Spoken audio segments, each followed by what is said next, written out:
நாஞ்சில் சம்பத் சொல்லணும்னாக்கா நல்ல திறமையான பேச்சாளர். ம். அந்த திறமையான பேச்சை நல்ல வழியிலே கொண்டு போகணுன்ற எண்ணம் கிடையாது. விலைமாதுகள் இருப்பாங்க நிறைய பேர். ம். அந்த மாதிரி தான் இவர் ஒரு விபச்சாரி வாயிலேயே விபச்சாரம் பண்ணுறவர். அந்த வார்த்தைகளையே பண்ணி பேசுகிறவர் இவர். என்ன சார் பல கட்சிகள்ல போய் அவரோட அவர் அதுதான் பொழப்பு பொழப்பு.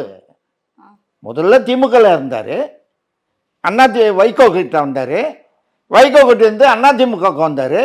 அதிமுக எல்லா கட்சியிலையும் சுகங்களை அனுபவிப்பார் அவர். அப்போ அது விபச்சாரம் மாதிரி தானே அது.